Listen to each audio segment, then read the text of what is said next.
Christmas. Although it's said to be the most wonderful time of the year, how true is this really? While much of the world will be partaking in gift giving, tree decorating, ornaments, presents, and Christmas meals throughout the season, here's what you didn't know about Christmas. Because did you know that Christmas was in fact banned in America at one point? Oh yes, this is true, and what you're looking at is an actual public notice that was posted, and it even says the observation of Christmas having been deemed a sacrilege, the exchanging of gifts and greetings, dressing in fine clothing, feasting, and similar satanical practices are hereby forbidden, with the offender liable to a fine of 5 shillings. And notice how it's also classified as satanical practices, but it's also considered and deemed a sacrilege. And if you look at that word, it actually means, according to Oxford Dictionary, the violation or misuse of what is regarded as sacred, and according to Merriam-Webster, it means a gross irreverence toward a hallowed person, place, or thing. In 1647, Christmas was officially banned by English Parliament and the Puritan leaders. Oliver Cromwell, who was a Puritan leader at the time, banned all Christmas-related activities from 1647 all the way up until 1660. However, the Puritans banned Christmas between the years 1659 and 1681. In America specifically, it was Alabama that became the first state to legalize Christmas in 1836, followed by Louisiana and Arkansas as of 1838, hence the celebration that commonly occurs on December 25th. But what was once considered a satanical practice and a sacrilege, and if you look at the etymology of the word sacrilege, you'll see that it means stealer of the sacred things. Is there some truth to that? Let's find out, because what you're going to see is that Christmas was celebrated thousands of years ago, even before the birth of the Messiah. In fact, in Warner Keller's book, The Bible as History, we receive this following admission, quote, December 25th is referred to in documents as Christmas Day in AD 324 for the first time.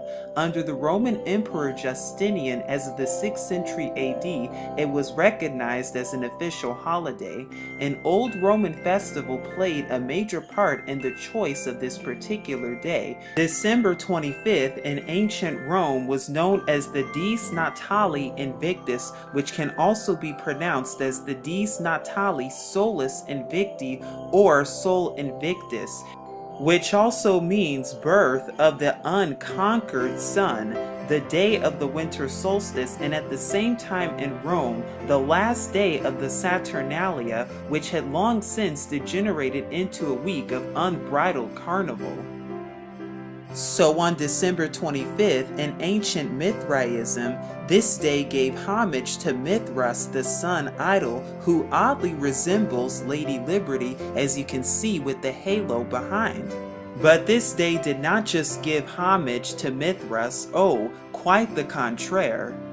Now there was also the ancient Roman festival known as Saturnalia, which was a festival in homage of the sun idol Saturn, originally held on December 17th for a week, with festivities all the way up until December 23rd. Now during this pagan Roman winter solstice, it was celebrated with the sacrifice at the temple of Saturn in the Roman Forum, along with a public banquet.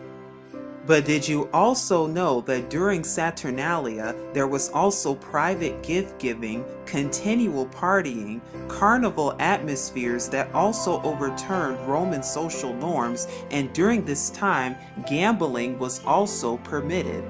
And according to Michael Grant's book, History of Rome, before long the Emperor Aurelian established a massive temple of the unconquerable sun as the central and focal point of the entire religious system of the state of Rome, and the birthday of this pagan deity was to be observed into December 25th and thus transformed into what's commonly known as Christmas. But there was the ancient Roman winter solstice festival, also known as Brumalia, that honored and gave homage to idols such as Saturn and Kronos, as well as Ceres and Demeter and even Bacchus. And by the Byzantine era, celebrations went from November 24th all the way up until Saturnalia around December 23rd and lasted close to a month and was celebrated as late as the 6th century AD. And during this time, feasting, merriment, and sacrificing pigs to idols took place. And then, contemporarily speaking, this all gave rise to what's commonly known as Yule, which is one of the pagan Wiccan celebrations that is commonly celebrated and observed from December 20th all the way up until December 23rd in order to celebrate the rebirthing of the sun.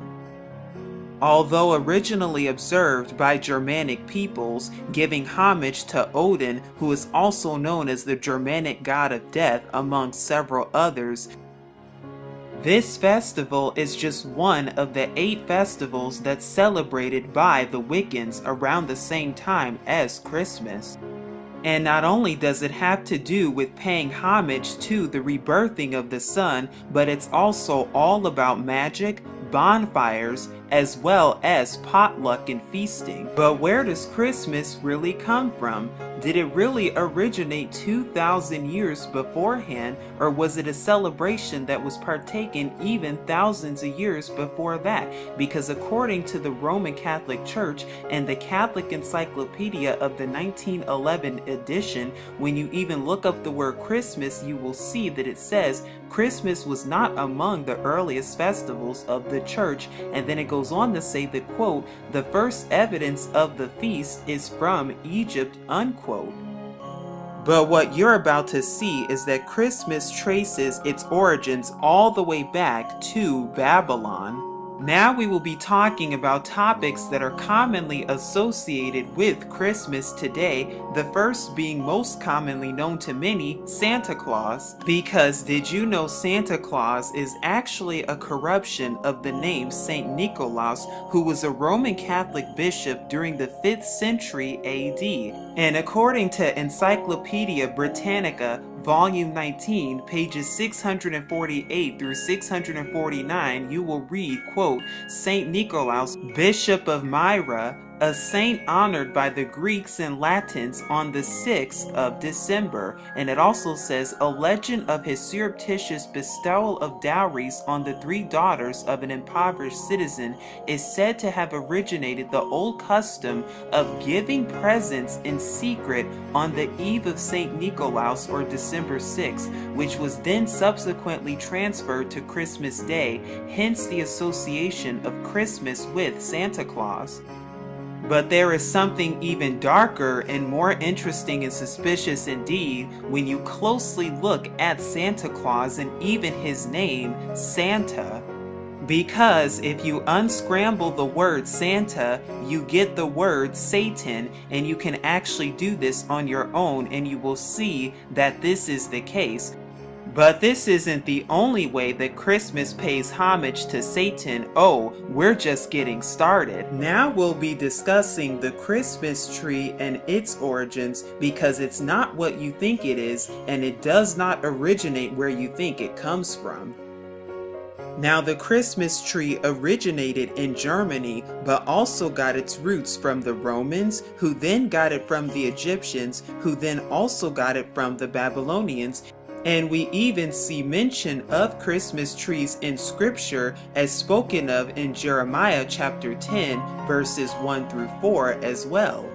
But what is the real purpose behind the Christmas tree? Well, according to William Walsh's Curiosities of Popular Customs, page 242, quote, an old Babylonian fable told of an evergreen tree which sprang out of a dead tree stump. The old stump symbolized the dead Nimrod. The new evergreen tree symbolized that Nimrod had come to life again in Tammuz. Among the Druids, the oak was sacred. Among the Egyptians, it was the palm. And in Rome, it was the fir, which was decorated with red berries during the Saturnalia. There is much more to the story when it comes to the Christmas tree. And what does the obelisk and the Christmas tree have in common, you may be wondering? They are both phallic symbols that represent the phallic symbol of Nimrod, and the Babylonian story goes as follows. After the death of Nimrod in Babylonian tradition, who is commonly known as Horus in Egyptian tradition, what then happened is that the wife of Nimrod, who is Semiramis or Isis in Egyptian tradition, then scooped up all of his body parts, finding all of them except one body part.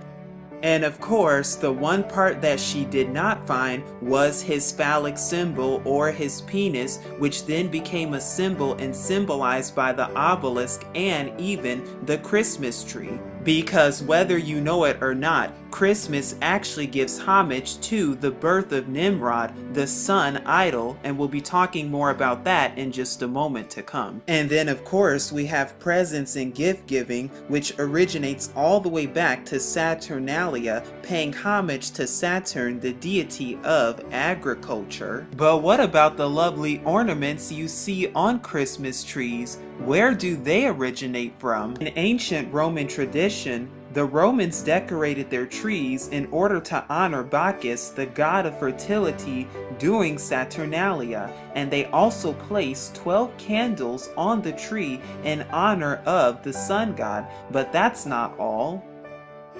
And what the Greeks did is that they worshipped Adonia, who was allegedly brought back to life or rebirth by the serpent Asclepius after having been slain, once again paying homage to rebirthing during this time. And we also know that the Germans attached fruit and candles on their trees in order to honor Woden, where the name Wednesday originates from. But what about all of those lovely lights that you see? Well, these lights, along with the ornaments, they give homage to Nimrod, the sun deity, representing rebirth of the sun, and we know that Satan transforms himself as a messenger or angel of light, because the Christmas tree and the Christmas lights and the Christmas decoration, they all give homage and honor to Nimrod, who is commonly also known as Baal, not to mention the stars on the Christmas tree, which represents the star of Ishtar, the wife of Satan, literally. And then we have the reindeer, in which we're commonly taught and told that the reindeer are the ones that sleigh around Santa so that he can deliver presents to children on the evening of Christmas Day. But there's even a darker truth behind what reindeer really symbolize. Because according to paganism, reindeer are commonly associated with the horn god of the pagans, most commonly the horn god Cernunnos, who oddly resembles the Baphomet. Now Cernunnos is said to be the Celtic god of fertility, animals, wealth, as well as the underworld. But there is more to be told about reindeer even in Norse mythology. In Norse mythology, there is also a horse who is commonly known as Sleipnir, who is an 8-legged horse of the god Odin, who is known to be a, quote, helping spirit, and became a stallion giant and travels throughout the worlds in Norse stories and myths. Now that you know that Satan is actually the one that's riding these reindeers and not Santa, you'll know what reindeer is all about when it comes to Christmas. If you're thinking about decorating with bows of holly, well, just know that they represent a symbol of fertility, just like rabbits and Easter eggs for Easter, as well as giving homage to Isis herself, commonly known as Easter, the symbol of the fertility goddess. But what about the wreaths, mistletoe, and Yule log? Well, according to Encyclopedia Americana, it states, quote, the holly, the mistletoe, and the Yule log are all relics of pre-Christian times. In fact, according to Frederick Haskin's 1926 book, Answers to Question, Haskin states, quote, the use of Christmas wreaths is believed by authorities to be traceable to the pagan customs of decorating buildings and places of worship at the feast which took place at the same time as Christmas. And what about the Yule log itself? Well, it actually represents the Scandinavian fertility god as well as the rebirth of the sun god Lu, and note the phallic symbol of this symbolism as well. In fact, the Yule log was commonly used in a rite of Teutonic nature worship. So now you'll know the real definition and origins of the Yule log and the wreaths. And then we have the mistletoe, which according to the Encyclopedia Britannica under Santa Tales, quote, the European mistletoe is thought to have had special ritual significance in Druid ceremonies and lives in folklore today, its special status as the Christmas mistletoe having come from Anglo-Saxon times. Mistletoe itself is a parasite that lives on oak trees, and also note that the Druids worshipped in oak tree groves. The ancient Celtics associated with the Druids also used to give mistletoe as an herbal remedy to barren animals to make them fertile. And it is still referred to as an all-healer in Celtic, and like the mistletoe, holly berries were also thought to be sacred to the sun god. The original sun log came to be called the Yule log, and Yule simply means wheel, which has long been a pagan representation of the sun. Well then, you're probably saying to yourself that Christmas is just a mere celebration of the Messiah that's spoken of in the New Testament in order to celebrate and reverence his birth that was allegedly on December 25th. But what if I told you that he was not even born on December 25th or nowhere near December 25th with scripture to prove it? The Messiah of the New Testament, whose real name is Yahusha, was born nowhere near December 25th, but was born sometime during the fall feasts in September and October of today. But, however, there were many others who were born on December 25th in many mythologies, Jesus Christ included. Because as you see right here, December 25th was celebrated and hallowed as the birth of many sun gods, including Nimrod, and some of them we've already gone over, including Horus for Egypt, Mithras for Persia, Tammuz for Babylon, as well as Buddha and Krishna, as well as Dionysus and Zoroaster, and the list goes on. And note how they all have a sun symbol behind all of them too, which is where you get all the sun symbolism as we see throughout many ancient cultures, and even today with sun worship and worshiping on Sunday indeed. And the reason that December 25th was chosen specifically is because this day has to do with the rebirth of the sun. And note how this day typically comes 3 days after the shortest day and the longest night of the year, where the sun is now starting to shine longer in the day, therefore symbolizing its rebirth, aka the birth of Nimrod or Baal, the sun god. In fact, nowhere in scripture does our Father or the Messiah himself even say or command to observe birthdays anywhere whatsoever. And the places that we do see birthdays being observed is by the Pharaoh in Bereshith, or Genesis chapter 40 verses 20 through 23, as well as the birth of Herod in Matthew chapter 14 verses 6.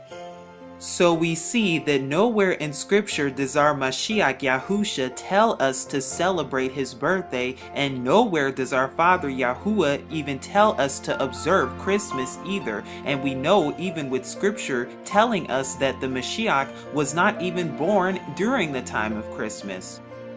And we know that because according to Luke chapter 2 verses 8, when the Messiah was born, there were in the same country shepherds abiding in the fields, keeping watch over their flocks by night. However, that could never occur in Judea in the month of December, because the shepherds always brought their flocks from the mountainsides in the fields and curled them no later than October 15th to protect them from the cold, rainy season that followed after that date.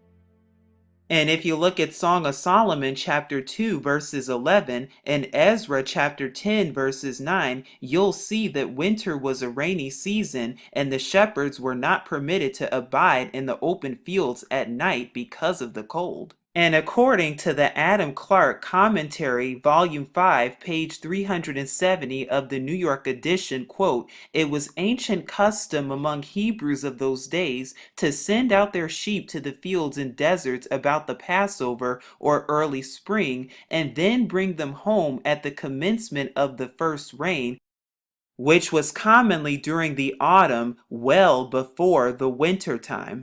And if you look very carefully at Luke chapter 1, you will see that the Messiah was conceived 6 months after John or Yahuchanan the Immerser or Baptist, and therefore was born 6 months after John, and during this time he was born during the time of the fall feasts. But that's not all, because we also see in Scripture that our Father actually tells us not to celebrate Christmas or have any affiliation with it whatsoever. Because Jeremiah chapter 10 verses 1 through 4, our Father even tells us, "Learn not the way of the heathen," and describes a practice that sounds just like Christmas that the heathen partook in hundreds of years before the Mashiach or the Messiah was even on the earth. As well as Amos chapter 5 verses 21 through 22, where our Father Yahuwah even says, I despise your feast days, and I will not smell in your solemn assemblies. Though ye offer me burnt offerings and your meat offerings, I will not accept them, neither will I regard the peace offerings of your fat beasts. We also see in the Torah how Christmas actually breaks commandments, and how our Father Yahuwah time and time again speaks against Christmas and all these other holidays, even in Exodus chapter 20 verses 1 through 17. Because we see that it breaks the first, second, and third commandments, as well as in Deuteronomy chapter 12, verses 29 through 31, which says we are not to be involved in any type of paganisms whatsoever. Deuteronomy chapter 12, verses 1 through 4, which says we are to have no graven or carved images whatsoever. And then we also have Exodus chapter 34, verses 13, Deuteronomy chapter 7, verses 5, and Deuteronomy chapter 16 verses 21, which says no Asherah poles or trees whatsoever, and that includes Christmas trees, with Jeremiah chapter 2 verses 20 as a witness. And we also know the feast days that our Father Yahuwah commands us to celebrate and to keep and observe in Leviticus chapter 23 specifically, and we even know that the Messiah of the New Testament even kept these feast days too. And scripture even says that we are not to add or take away from the words that are written in scripture.